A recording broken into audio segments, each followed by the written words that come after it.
Numéro 4. Énoncer un mobile M est animé d'un mouvement curviligne dans un repère OIJK tel que V de T égale à moins TI moins J. C'est-à-dire mouvement curviligne dans un repère. Donc, mouvement curviligne, on peut utiliser deux repères. On peut utiliser le repère OIJK, qui est le repère cartésien. On peut curviligne aussi, on peut faire appel aussi à l'autre repère mobile qu'on appelle la barre de freinée. Donc déjà, je dois penser à ça. VT égale à moins TI moins J. Et en 1, on demande de déterminer les coordonnées de la vitesse dans le repère OIJK.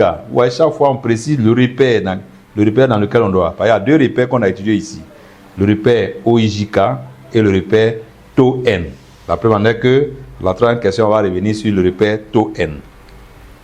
2. Déduire la valeur de la vitesse en fonction du temps. Et en 3, détermine dans la barre de freinée. La barre de freinée, c'est tau N. Détermine l'expression de l'accélération normale AN en fonction du temps et du rayon de courbure R. Au 1,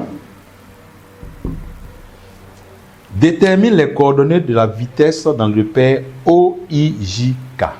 Qu'est-ce qu'on connaît dans l'énoncé? Dans l'énoncé, ce qu'on a comme données, c'est V de T. V de T égale moins TI moins J. Et qu'est-ce qu'on nous demande? On demande les coordonnées de la vitesse. C'est les coordonnées qu'on nous demande ici. Or, dans notre cours, nous avons dit quoi? V se met sous quelle forme? V de T peut se mettre sur la forme XI plus YJ plus Z.K. Voilà. Voilà l'expression de V de T dans la base, dans le repère OIJK. Mais je vais regarder le V de T qu'ils m'ont donné dans les 6. On a V de T égale à moins TI moins J. Donc par identification. Si je veux identifier, par identification,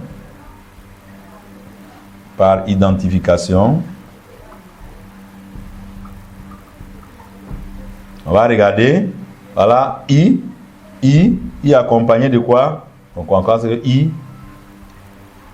Donc le X point correspond à quoi? À moins T. Je vais regarder également J. Voilà J.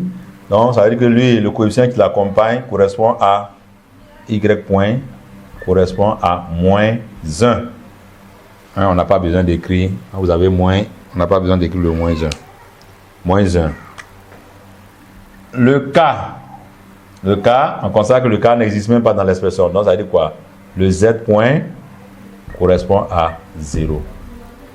Donc ça veut dire quoi? Les coordonnées du vecteur vitesse, ça fait X point égale à moins T, Y point égale à moins 1 et Z point égale à 0. Voilà, résolu mon exercice. La question numéro 1.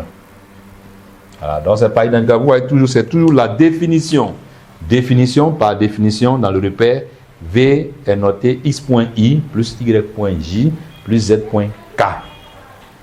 Étant donné dans le test, l'expression de V de T égale à moins TI moins J, je procède par identification et j'ai les coordonnées du vecteur vitesse.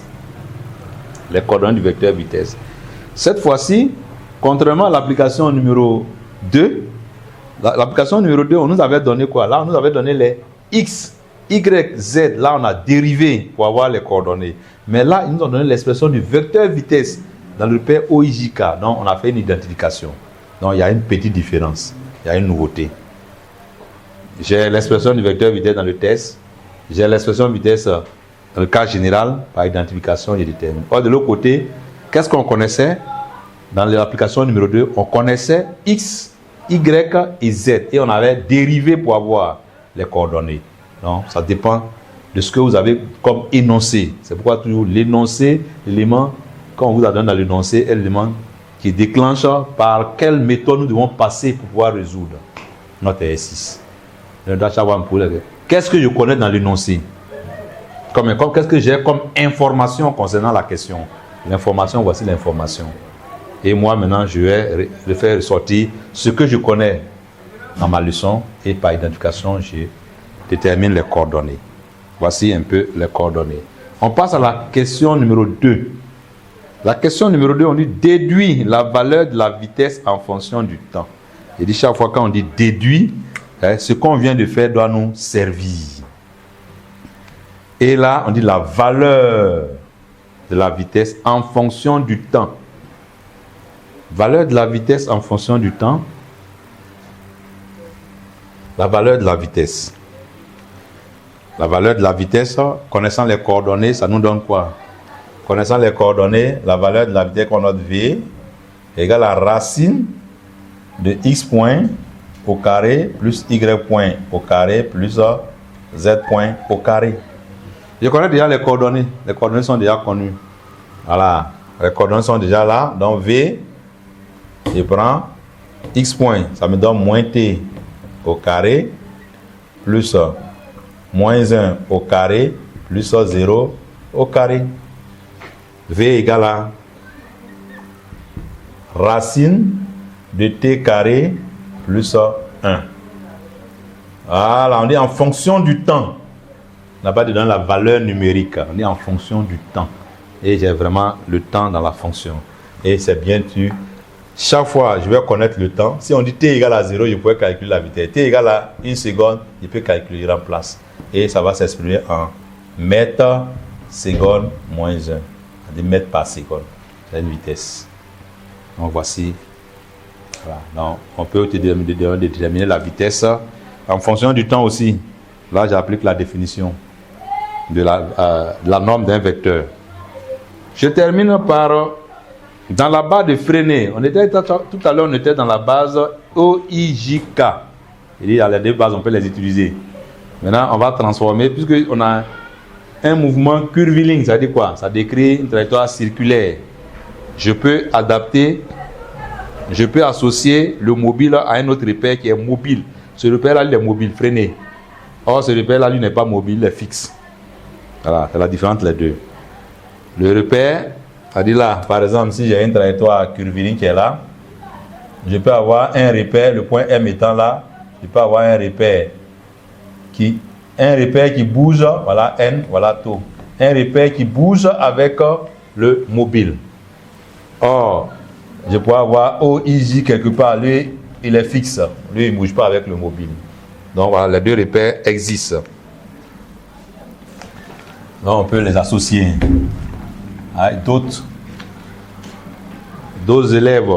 Lorsqu'ils voient le repère taux, N, ils disent non, on était dans OIJK, donc ça ne peut pas se faire. Oh non, c'est un mouvement curviligne. Donc on peut associer les deux repères. Ce repère-là, on peut l'utiliser. Mais celui-là, lorsque le solide est sur une trajectoire curviligne, on peut l'utiliser. Donc 3, on va déterminer dans la barre de freiner. C'est-à-dire c'est le repère qui est mobile avec le solide. L'expression de l'accélération normale AN en fonction du temps et du rayon de courbure. J'applique la définition. Dans la barre de freiner, dans votre leçon, dans votre cours, A. Dans la barre de freiner, c'est-à-dire quand je suis dans la barre de freiner, je note dans taux N, dans cette base, taux N, l'expression de A égale à quoi? A égale à A tangentiel multiplié par taux plus A normal multiplié par N. Voilà, A tangentiel, AT multiplié par taux. Voilà l'expression. Qui est aussi égal à quoi? Dérivée de V par rapport au temps multiplié par taux plus V carré sur rayon de courbure N. Nous, qu'est-ce qu'on nous demande ici? C'est l'accélération normale. C'est lui-là qu'on appelle accélération normale. Voilà, c'est l'accélération normale qui est là. Donc l'accélération normale sera égale à quoi? Ça sera égal à l'identification, voilà celui-là. C'est sa formule. L'accélération qui est ici, c'est l'accélération tangentielle. Pour avoir l'accélération tangentielle, il faut dériver V par rapport au temps. On pourrait nous demander ça aussi. Voilà. Si on nous demandait l'accélération tangentielle, on a dit quoi? A tangentielle égale à dériver de V par rapport au temps. Or, V, c'est lui qui est là. On allait dériver l'expression qui est là par rapport au temps. Voilà. Maintenant, ici, on nous a demandé quoi? A normal. Donc, A normal serait égal à quoi? Ce qui implique que A normal égale à V carré sur rayon de courbure. Mais on nous a demandé quoi? On nous a demandé l'expression de l'accélération. Donc, on est dans la barre de freiner, c'est important. Et l'expression de l'accélération. Voilà. Normal, l'accélération normale. En fonction de quoi? Du temps et rayon de courbure. Temps et rayon de courbure. J'ai déjà le rayon de courbure R, mais il n'y a pas le temps. Donc la vitesse, je connais l'expression de la vitesse. Je vais remplacer l'expression par racine de t carré. Donc ça sera égal à quoi? Racine de t carré plus 1 au carré divisé par R. Donc finalement, AN égale à quoi? Ça sort t carré plus 1 sur R. Voilà l'expression de AN. Voilà, on ne nous a pas demandé l'expression de A tangentiel. Si on avait demandé A tangentiel, là on allait dériver l'expression qui est là par rapport au temps. Mais on se limite à ce qu'on nous a demandé. Donc lorsqu'on ne vous demande pas, on ne résout pas. On a demandé AN, c'est AN seulement, on se limite à AN. Le jour qu'on nous demande A tangentiel, j'allais faire quoi? A tangentiel égale la dérivée de V par rapport au temps. Or V, voilà, j'allais dériver l'expression qui est là. Racine de t carré plus 1. C'est comme si on avait t carré plus 1 exposant 1 demi. On allait dériver. Voilà. Avec la fonction mathématique U exposant n. Avec n, voilà, on allait dériver, ça fait n U prime U exposant n moins 1. On allait dériver. Mais on se limite à AN. Merci pour cette séquence d'activité 4.